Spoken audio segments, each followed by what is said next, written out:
Hello, and welcome to our webinar for today on maximizing digital dividends, transforming agency operations and resident satisfaction. We are going to be sharing with you today insights from our most recent market research around the adoption of digital government solutions in state and local governments.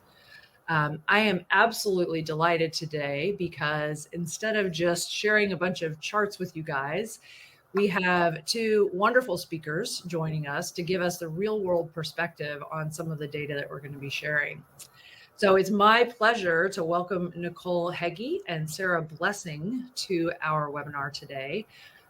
Nicole is the Senior Manager of Accounting in the County of Anoka, Minnesota, and Sarah Blessing is the Senior Treasury Analyst in Anoka County as well. Ladies, can I hand off to you and we'll have Nicole go first. Just a very brief introduction. How long have you been in the role that you're in now? And, maybe just a little bit about yourselves. And then I've got a couple of questions for you. Sure. I'm Nicole Heggie. I'm Senior Manager of Accounting at Anoka here. I've been here a little over 8 years. Currently oversee kind of the financial operations. So if we send money out or get money in, that's kind of what my area oversees. Before that, I was in private, mostly retailers. That's an interesting transition. How did you find your way to public service? Funny story. My mom was always in public service, and she always told me to get into government. And then I finally listened to her. Always listen to your mom. Mom knows best, right? Exactly. Okay, Sarah, let's hear a little bit about your background. I'm Sarah Blessing. I have been with Anoka County since around 2016. I've been in this role of doing like the credit cards and kind of our compliance around credit cards, cash check for the last few years. My background prior to the county, I actually was a general manager in the food industry. So big switch. But, at the end of the day, you're still working with patrons. You're still front facing. You're still working with the public. So I think it's a fun transition to kind of go into. Yeah. Awesome. Okay, now, Nicole, I have a question for you. I understand that you are a mom to 3 boys and you are your favorite pastime, or one of your favorite pastimes, is knitting. I think of both of those things as taking tremendous patience and grit and skill. How are those things? How are those skills? Which of those skills are you using the most when you go to work every day? All of them. So my 3 boys, there's a 12-year age gap between the oldest and the youngest. So it's being adaptable, meeting them where they're at, right? It's understanding that because of the age ranges, they all have different viewpoints and ideas and maturity, right? And then with knitting, it's learning and patience, definitely, and being able to sometimes think outside the box.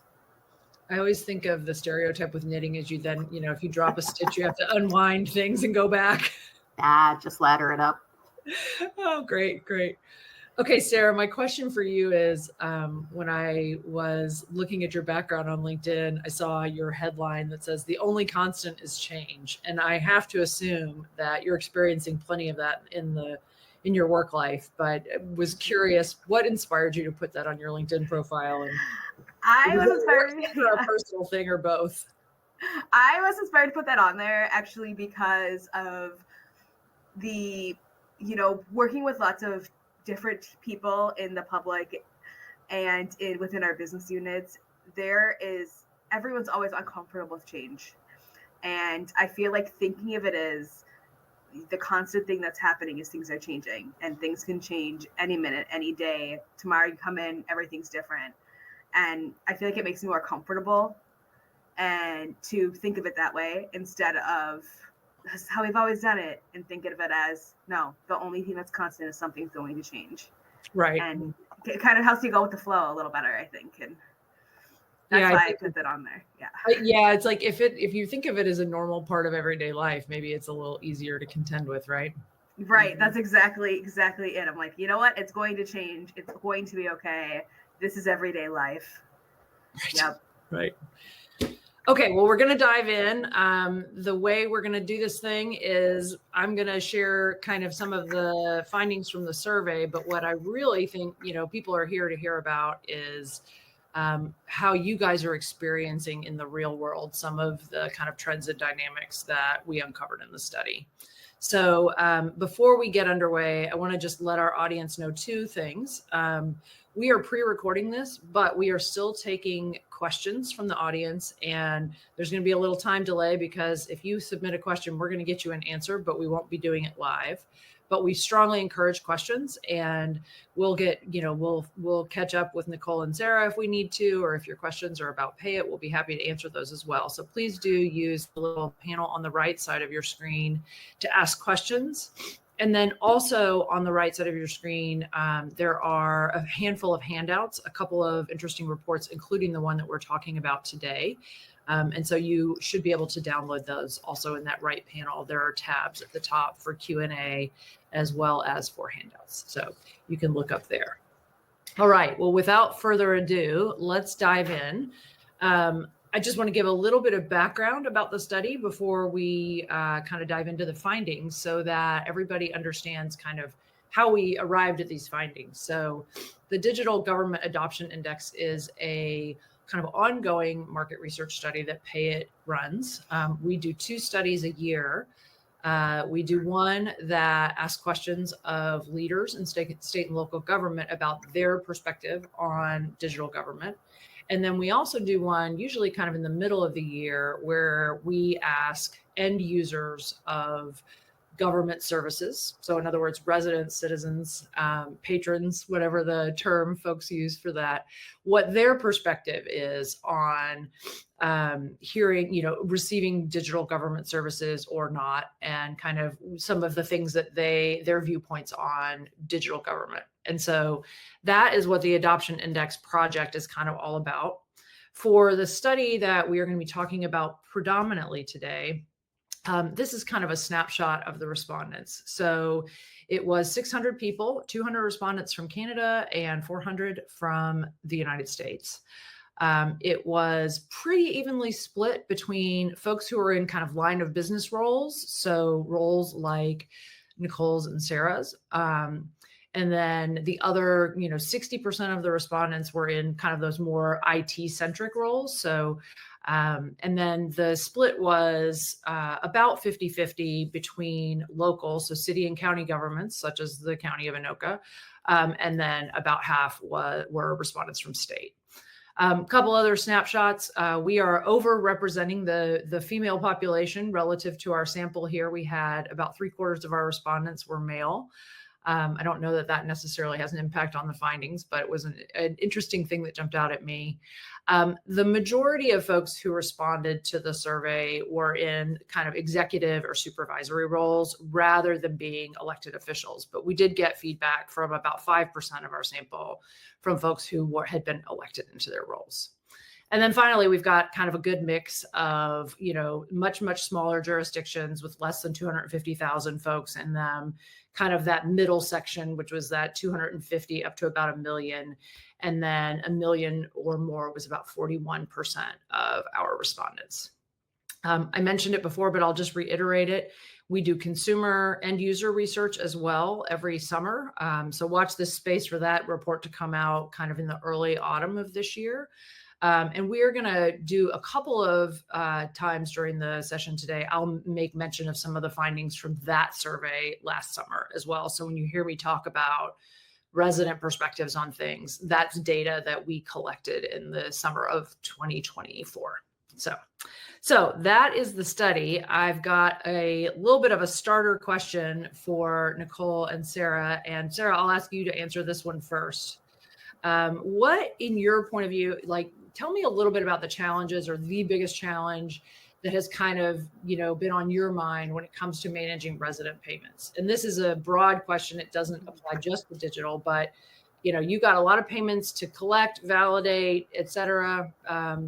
Maybe it's, reconciliation, it might be security. Just tell me a little bit about what kinds of challenges you faced in your, I did the math and it sounds like you've been with the county for about 9 years. So Yes. So I have been here a while. I have seen a lot happen.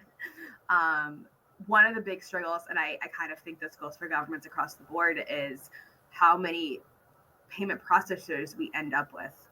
And because we have so many systems. So Anoka County has, we own a golf course and a water park.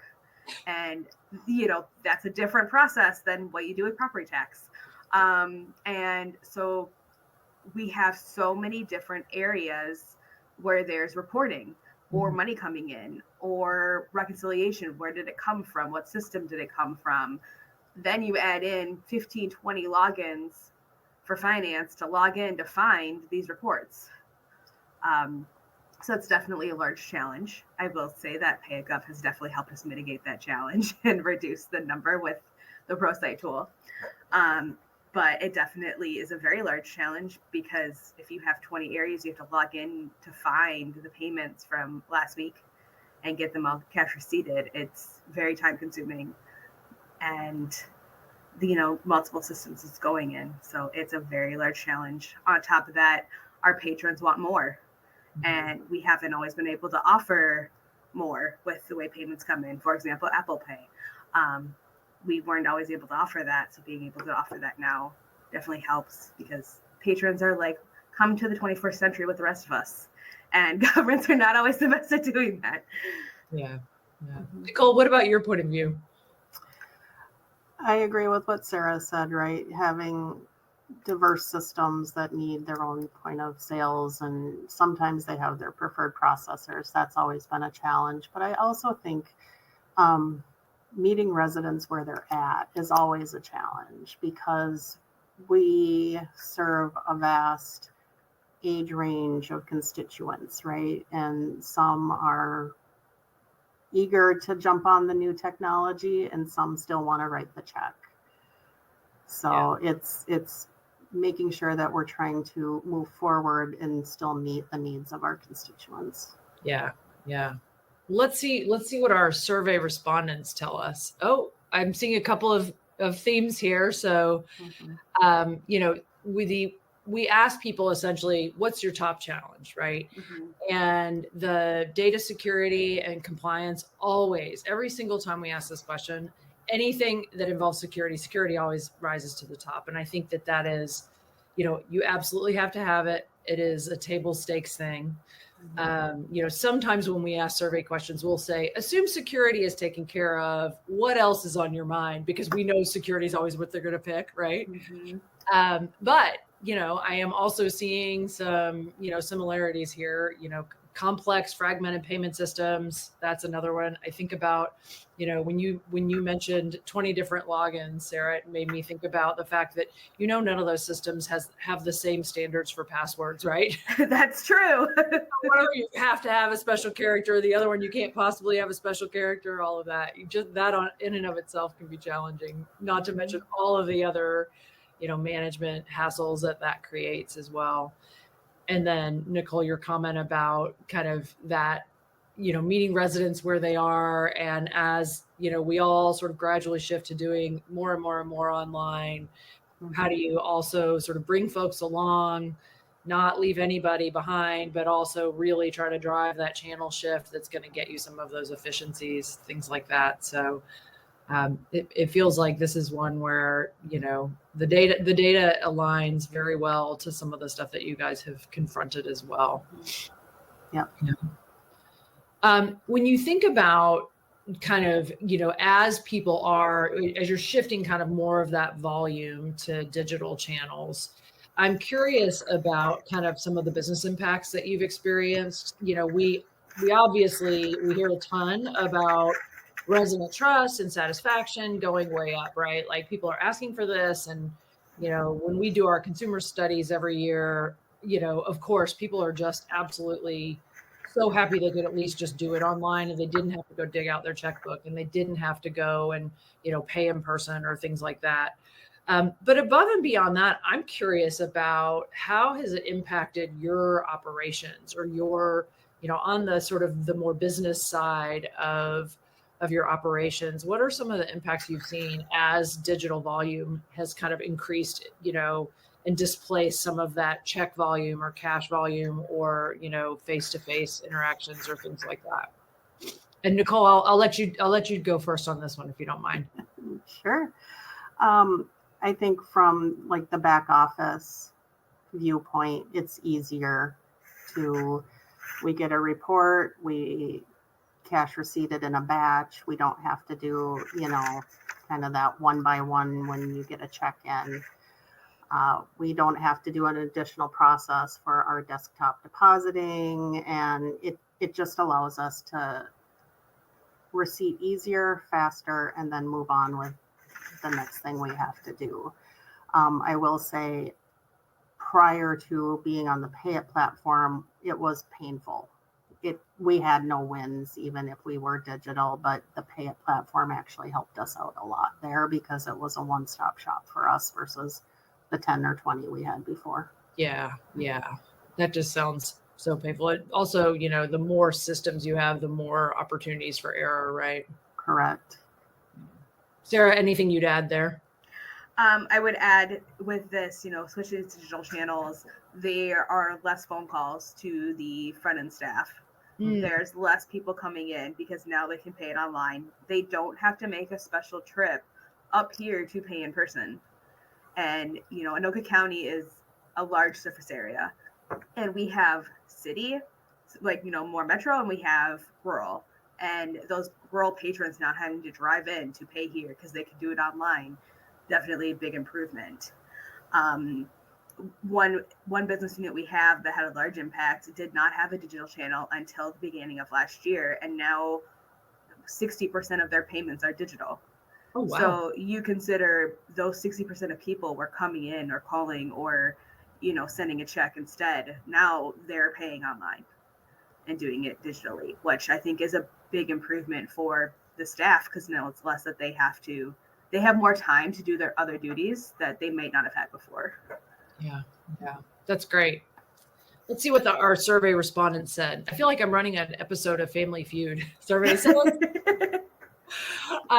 Okay, so the survey says the one that we heard about the most from our respondents was either accelerating or making more accurate or a little bit of both the reconciliation process, right? Mm-hmm. Reconciliation, that's a tough one if you've got, especially if you're still dealing with, multiple different systems where payments are coming in and things like that.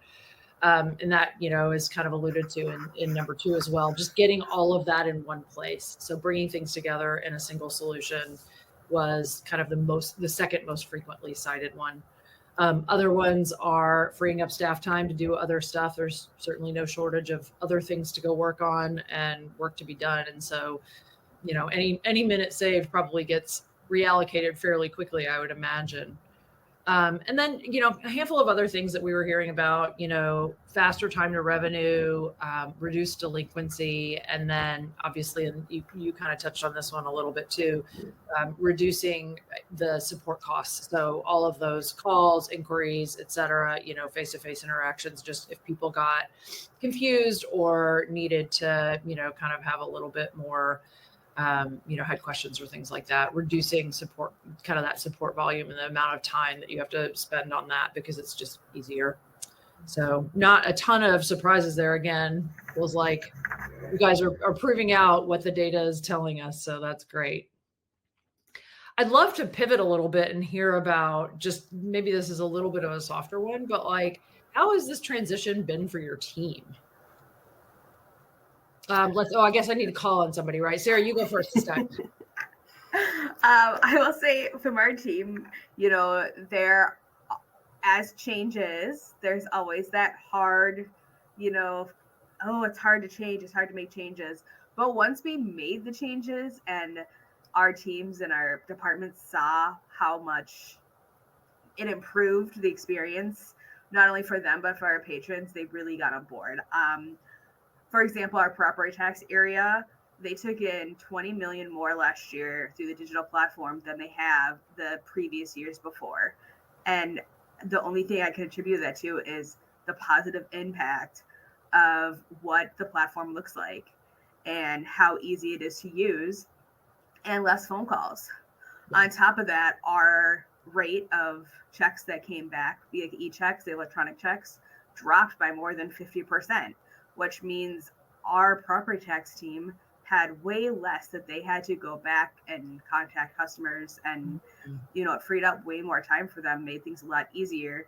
So yes, it was a big change, and it was a large change to move things to another platform and go through this whole process. But then at the end of the day, it made their experience and the patient experience so much better.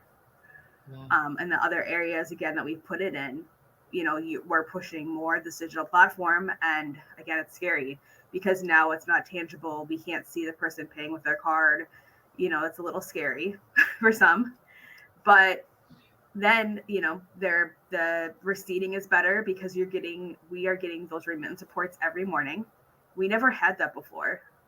And that definitely has a positive impact for our departments, because now they don't even have to log in to go find what got paid. They have a remittance report. And they can still log in and see it, but they are able to see it way faster, way better. It's in their inbox. They don't have to go searching. So it's a very large positivity that we're getting from it. And I think they feel a little more involved because now they get an email. And the vibes are good, right? Yeah, exactly. Nicole, anything you'd add there? Not a lot. I mean, Sarah really touched on it. It's the change part is always scary and feeling like that loss of control. But, overcoming it has definitely been positive. It's like you put in a new toy and no one wants to touch it. And then they do, and they realize it's, the best thing ever. Right. Mm-hmm. Well, speaking of change, let's talk a little bit about digital adoption. So we asked our respondents, what's the proportion of payments that you're collecting online today? And then where do you want to be in 18 to 24 months? And this chart is always a tough one to build and then a tough one to talk about because it's percentages of percentages.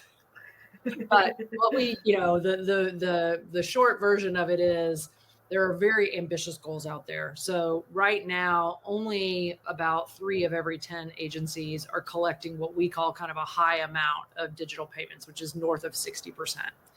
And but then when you look at the column on the right, 7 out of 10 want to be there within the next 2 years. So they're setting really high targets for themselves, and nobody wants to be at that kind of, low adoption in that sector. We're down to 10% in terms of people who are saying that they're going to be happy with that kind of low digital adoption in, a year and a half or 2 years.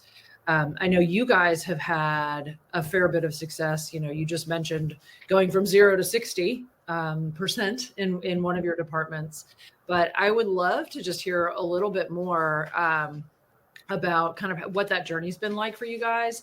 And in particular, like what has worked for you guys to get folks to transact online? And Nicole, I'll pick on you to go first. But, I'm just curious, like what has been the secret to the success there? Because you guys really are seeing just a ton of great digital adoption.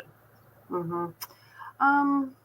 I think for us, there's been a few things. It's a very user-friendly platform that we're using. It looks good. And then the marketing efforts that we've put in place to kind of drive and notify people that this platform exists. We've also been really,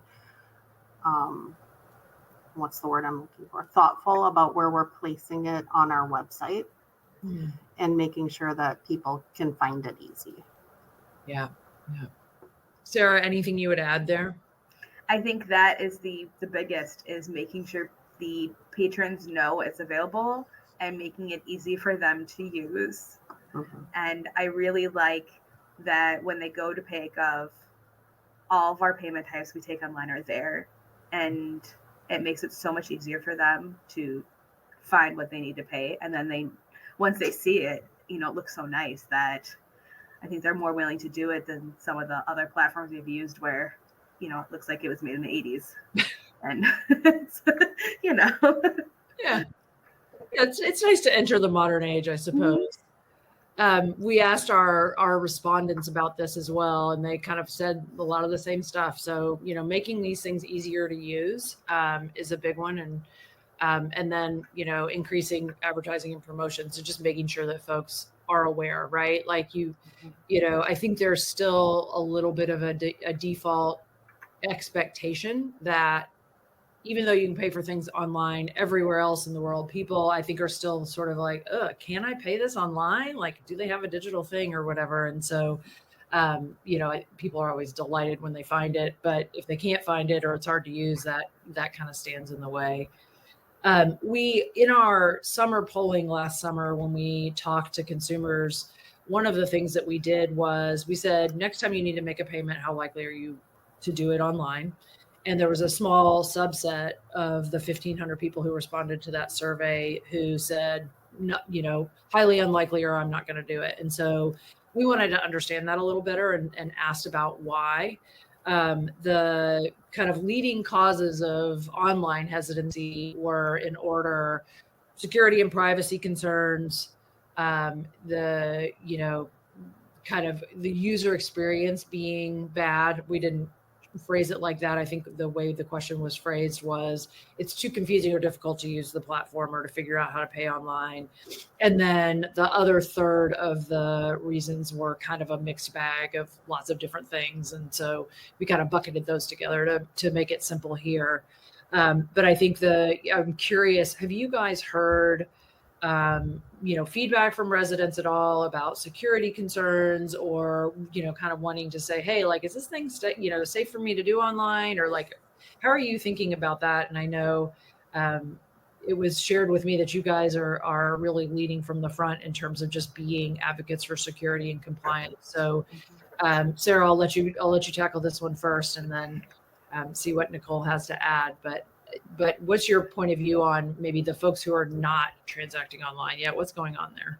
Yeah, we really try hard to get into the forefront of security and making our patrons feel comfortable.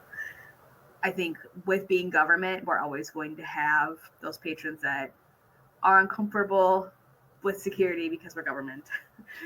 We do have people that go across the street to the bank and then get cash and walk over here and hand it to us.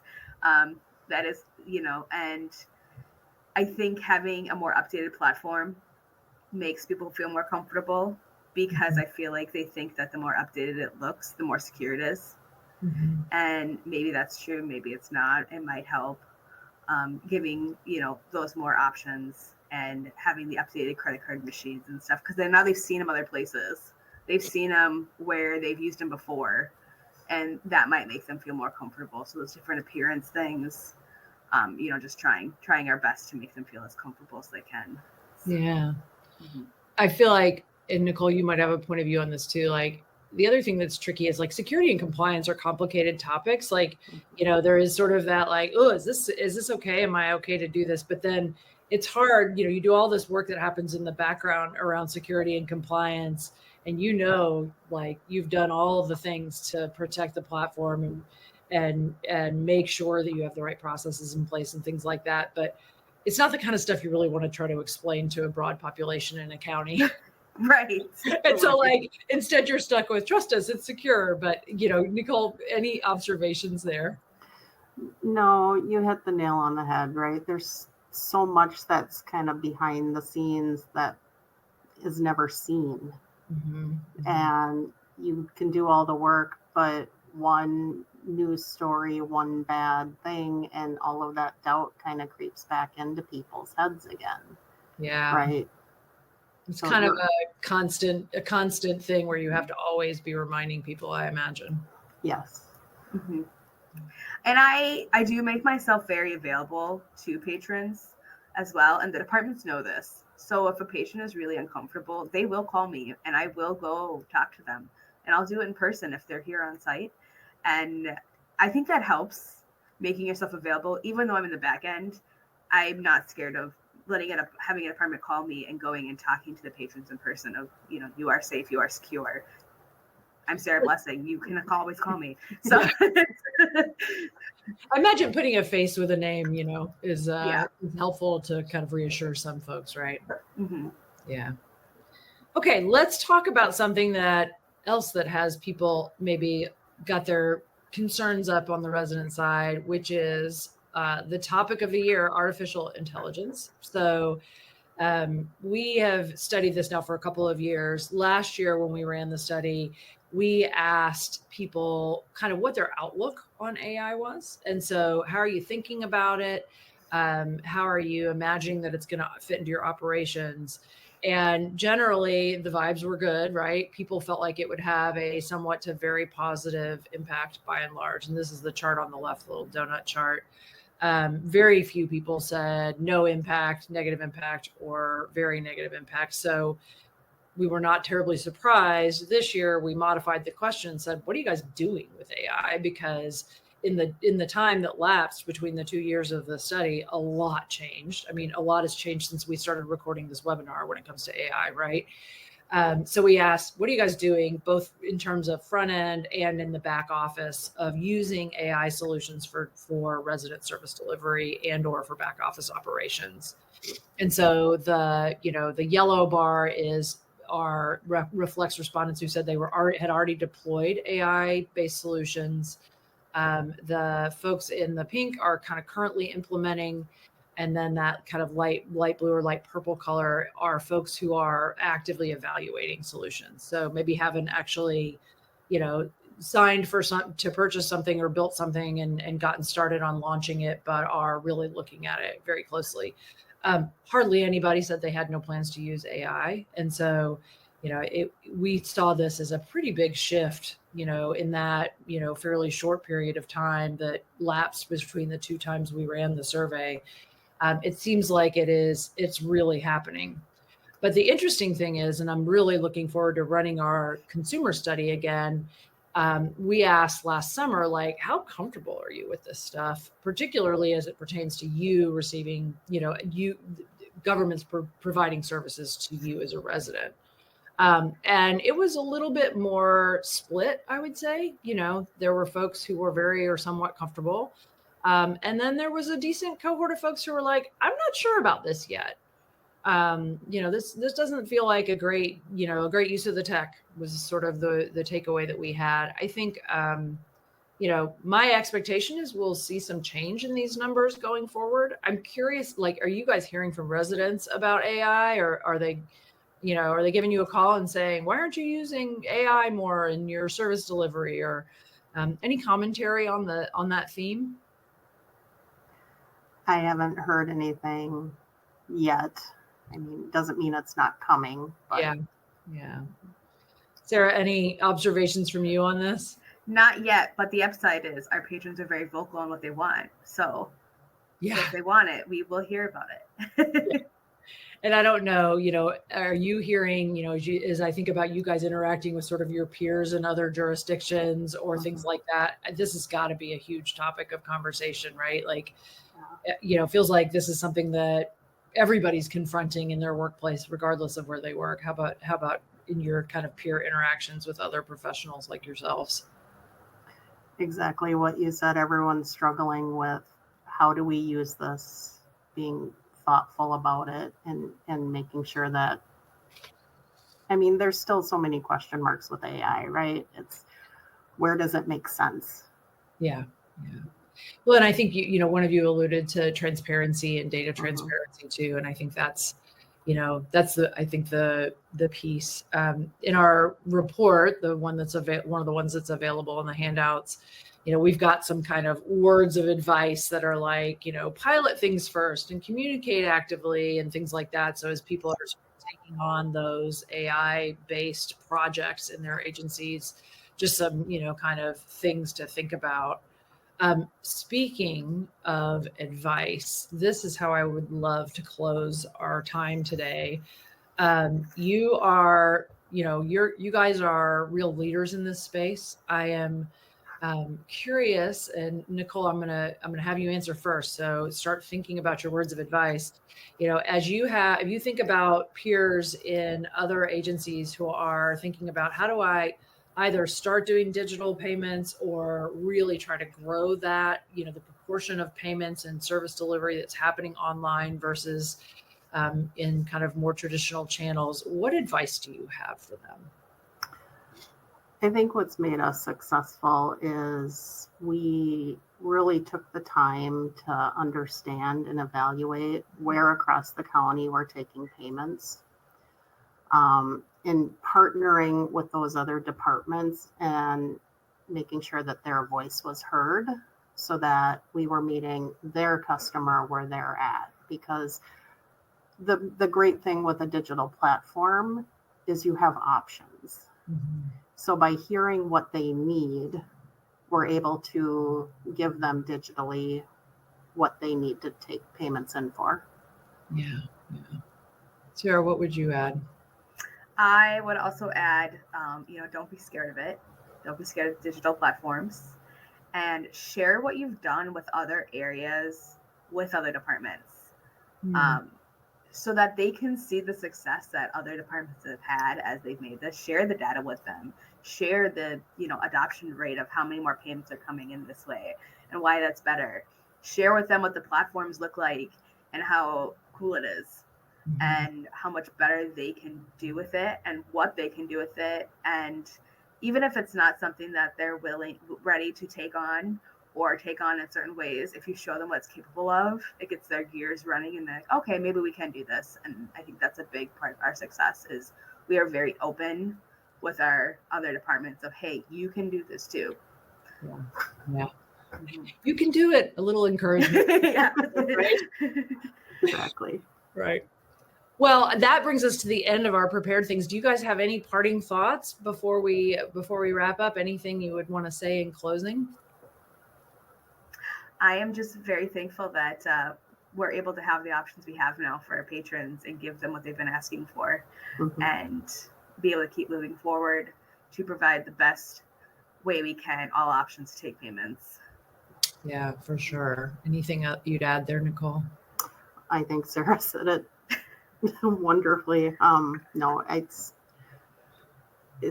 continuing to evolve and move forward, right? And that's always the goal. The only constant is change, right? Right.